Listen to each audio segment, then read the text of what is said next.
எது வேணாலும் எப்படி வேணாலும் இருந்துட்டு போட்டோம். பயம் வருதா வந்துட்டு போட்டோம், வருத்தம் வந்தா வந்துட்டு போட்டோம், வேதனை வருதா வந்துட்டு போட்டோம், எது வேணாலும் எப்படி வேணாலும் இருந்துட்டு போட்டோம். நீ சொல்லி எல்லாத்தையும் தூக்கி கீழே போட்டுருவோம்னு சொல்லி எல்லாத்தையும் தூக்கி கீழே போட்டேன். எது வேணாலும் எப்படி வேணாலும்.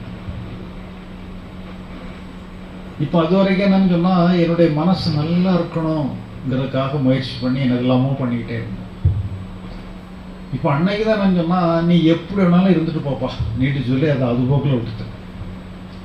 அது வரைக்கும் நான் சொன்னா அந்த மனசை நான் டிசைன் பண்ணிக்கிட்டே இருந்தேன், வடிவமைச்சுக்கிட்டே இருந்தேன். இது நல்லா இருக்கணும், வருத்தமே வந்துடக்கூடாது, பயமே வந்துடக்கூடாது, மகிழ்ச்சி தான் வரணும், ஆனந்தம் தான் வரணும், அமைதி தான் வரணும் இன்னும் சொல்லி அதை வடிவமைச்சுக்கிட்டே இருந்தேன்.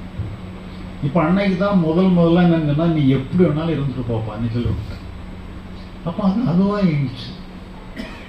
அன்னைக்கு தான் முதல்ல மனசு தானா இயங்குறதுனா என்னங்கிறது அன்னைக்கு தான் தெரியுது.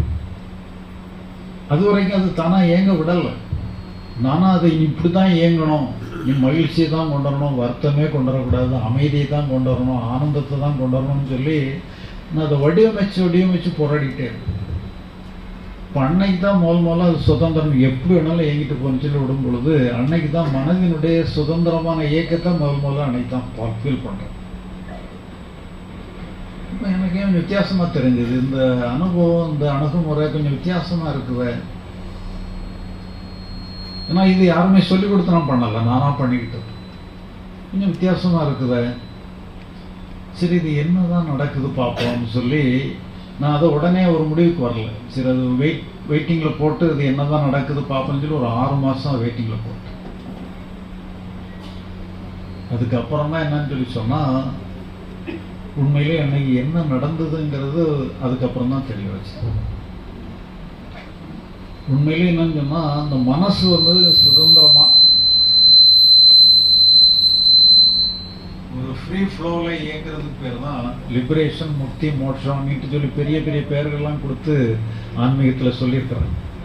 அது எல்லாமே அதுதான், மனதினுடைய இயற்கையான இயக்கத்துக்கு பேர் தான் முக்தி, மோட்சம், லிபரேஷன் எல்லாமே அது. ஆனால் நாம் என்னன்னு சொன்னால் அதை நம்ம வசதிக்கு தகுந்த மாதிரி வடிவமைக்கிறதுலே போராடிட்டு அந்த போராட்டத்தினால என்னன்னு சொன்னால் நமக்கு நாமளே போராடிட்டு நம்மளை வடிவமைச்சு நம்மளை நல்லா வச்சுக்கிறதுக்கான போராட்டத்தில் நல்லா இல்லாமல் போயிட்டு இருக்கோம்.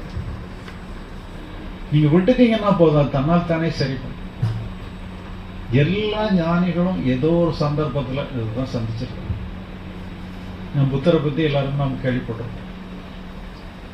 புத்தர் இதே மாதிரி தான்